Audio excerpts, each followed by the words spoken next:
Bonjour et bienvenue dans cette pépite de créativité avec Joël Martin, en prévision du Festival de la créativité que nous vous offrons du 15 au 23 octobre 2022.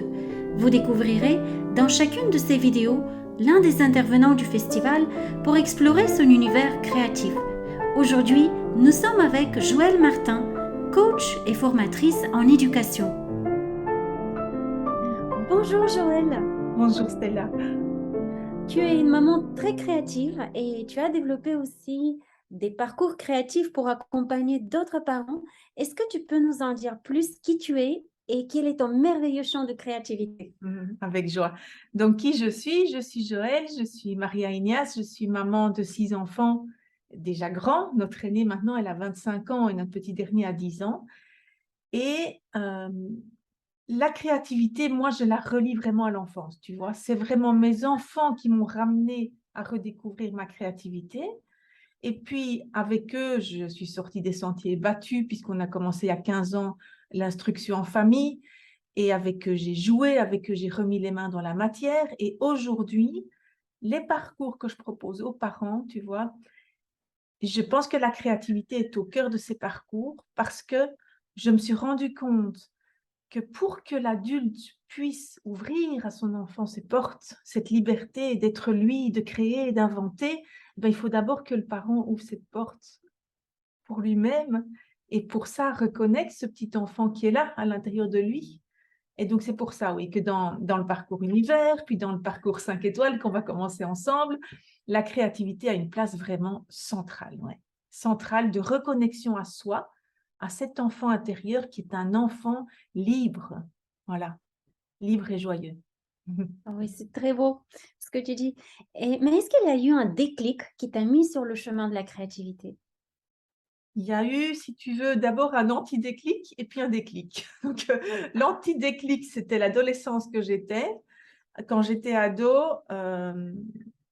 la partie artistique de moi était identifiée à, c'est des petits trucs de bac à sable que Joël fait avec les petits-enfants. C'est pratique parce que comme ça, elle fait babysitting, mais c'était tout à fait négatif et pas du tout, il n'y avait pas de connotation positive ou enrichissante de la créativité.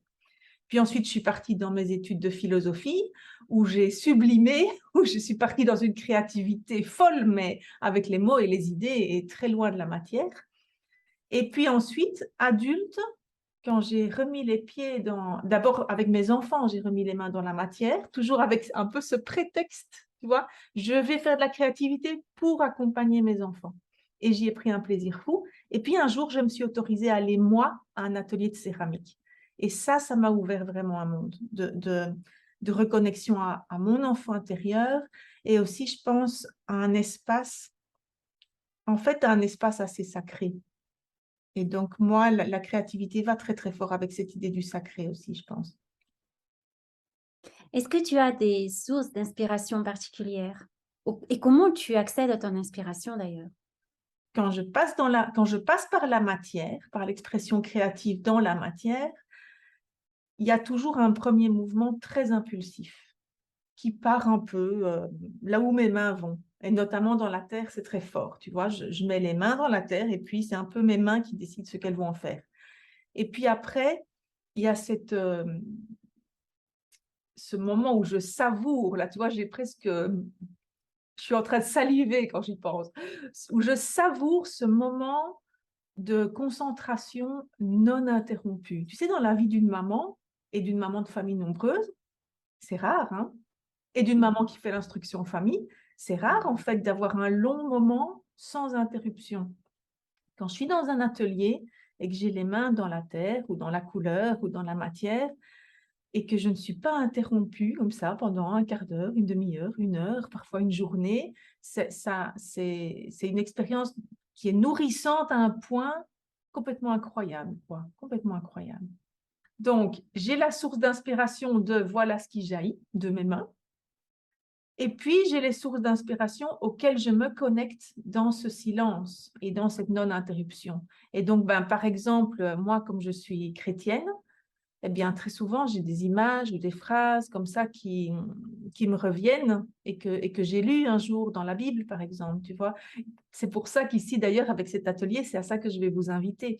C'est parce que moi, je suis une fan absolue des métaphores. Que ce soit dans mon travail de coach, que ce soit dans ma mission de maman et d'éducatrice, j'ai pu expérimenter à quel point le langage métaphorique avait un pouvoir de métamorphose, un pouvoir de croissance en nous qui est vraiment fabuleux. Et dans la Bible, en fait, tu as mais des milliers de métaphores complètement incroyables, qui pour moi sont ce que j'aime bien l'appeler la pédagogie divine. Parce que ce sont des phrases qui nous sont données, mais de par leur forme imagée, elles nous laissent, nous, libres et responsables de les interpréter, d'y prendre ce dont nous avons besoin ici, maintenant, pour nous nourrir, tu vois. Et c'est ça, pour moi, c'est ça qui est juste fabuleux. Donc ça, je pense que oui, c'est vraiment une source d'inspiration pour moi très forte. Et puis après, il y a juste la vie, quoi, la vie qui jaillit, voilà, Et oui, et qui est pleine de métaphores aussi. qui est remplie de métaphores et de métaphores vivantes aussi. Si tu sculptes un arbre, pouf, tout ce qui passe dans la tête et le cœur pendant que tu sculptes ou pendant que tu peins, c'est fascinant, hein. Finalement, c'est le regard que nous portons sur la vie qui fait jaillir aussi notre créativité. Oui, tout à fait. C'est un peu les lunettes qu'on décide de mettre, hein. Oui. Et est-ce qu'il y a une expérience créative forte pour toi que tu as envie de nous partager? Il y en a une qui me vient à l'esprit là.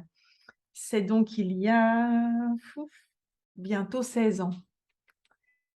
Et je suis allée à mon atelier de céramique et j'étais enceinte de notre petite 5e et le terme était déjà passé depuis, je sais pas, une dizaine de jours. Donc il y avait un peu la pression des médecins et tout ça, parce qu'ils n'aiment pas quand on est hors calendrier, hein, et moi, tous mes enfants sont nés complètement hors calendrier et donc elle aussi. Et donc je suis allée à l'atelier et cette journée-là, je l'ai passée à modeler ce que mes mains avaient envie de modeler, à savoir une masse comme ça qui était toute notre famille, tu vois, qui était moi enceinte avec le bébé, mon mari, les enfants, toute une grappe comme ça de toute la famille. Et le lendemain, elle est née, en fait, la petite Louloute. Et cette pièce, je l'ai laissée inachevée. Je l'ai laissée là où je l'avais achevée avant qu'elle arrive. Parce que le lendemain, elle était là. Donc, ça représentait un avant.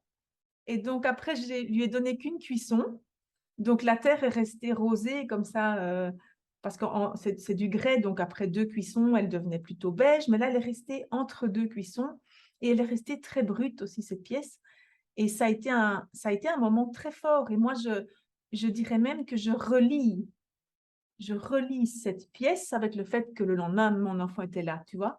J'ai eu l'impression que le travail de mes mains pendant toute cette journée, je le faisais avec elle et qu'en fait, c'était le début du travail. Le début du travail se faisait dans mon cœur, dans mes mains, dans ma tête, quoi. Ça a été vraiment une expérience très forte et très unifiante, en fait. Ah, c'est très beau. Et est-ce que si tu avais un super pouvoir créatif, qu'est-ce que ce serait? J'ai envie de dire que c'est réveiller l'enfant, tu vois. Oui, et Est-ce que spécialement dans le cœur des parents et des éducateurs. Ouais, de tous ces adultes qui sont là avec toute leur belle intention, toute leur énergie au service de l'enfant qui est à l'extérieur. Et je trouve ça tellement magique d'être témoin de ce moment où l'enfant intérieur jaillit. Et c'est lui le meilleur spécialiste pour accueillir et accompagner l'enfant extérieur, évidemment, tu vois. est-ce que tu as un message fort que tu as envie de transmettre à travers, ta créativité? Un message fort. La phrase qui me vient, c'est ensemble on est plus fort. Et oui. Dans la créativité aussi collective, dans la créativité collective, il y a quelque chose de magique qui se passe. Parce Tout à qu'il y a fait. notre créativité individuelle qui s'exprime et qui est mise dans une autre dimension tout d'un coup Ouais, et complètement. rencontre aussi la créativité de l'autre et on se laisse surprendre, je dirais de façon, exponentielle. Tout à fait. Et c'est fou parce que tu as ça dans la création de l'œuvre collective. Donc moi, j'aime beaucoup accompagner les familles dans des créations comme ça collectives. Et tu as aussi ça dans la création côte à côte. Tu sais, où on est ensemble et chacun est plongé dans son œuvre, mais il y a quelque chose qui circule comme ça et qui... Donc oui, se créer ensemble, c'est vraiment beau, quoi. Puis on n'est pas tout seul. Être tout seul, ça n'existe pas dans cet univers, en fait. Est-ce que tu peux nous en dire un peu plus, sur ton atelier du festival? Est-ce qu'on aura besoin de matériel particulier? Oui, alors pour l'atelier, moi, ce que je vous propose, c'est déjà, quand vous avez un petit peu de temps, vous rêvassez déjà un petit peu sur le genre de matériel dont vous auriez envie. Et puis au moment même, là, une demi-heure avant l'atelier, là, vous vous dites, OK, j'ai envie de quoi comme matériel? La base, c'est une feuille blanche. Mais après, ce que vous allez utiliser pour la décorer, c'est vous qui choisirez.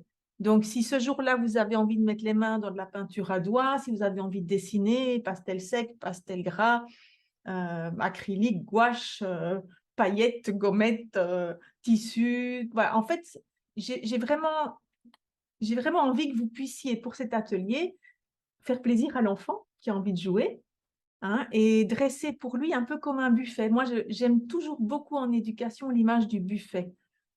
Tu vois? C'est-à-dire que l'enfant, on lui prépare un beau buffet, comme si j'étais une hôtesse qui prépare un mariage et je dresse le buffet pour mes invités. Et puis ensuite, l'enfant arrive et il prend ce qui l'attire. Et quand on est à une fête de mariage, il n'y a personne pour le gronder. Donc l'enfant, il peut décider qu'il va juste prendre les petits akouskis, ou bien il saute tout de suite au dessert, ou bien il fait comme il veut. Ben, pour mon atelier, c'est la même chose. Donc ce que je vous propose, c'est de vous dresser un buffet, et puis après de prendre juste ce que vous voulez. Voilà. Super, et donc ce sera un voyage à travers les métaphores divines. Oui, oui. Et donc ça, je ne vais pas vous en dire beaucoup plus, si ce n'est que ça va être, oui, un voyage intérieur, mais dans la matière, avec cette force de nos mains, parce que nos mains,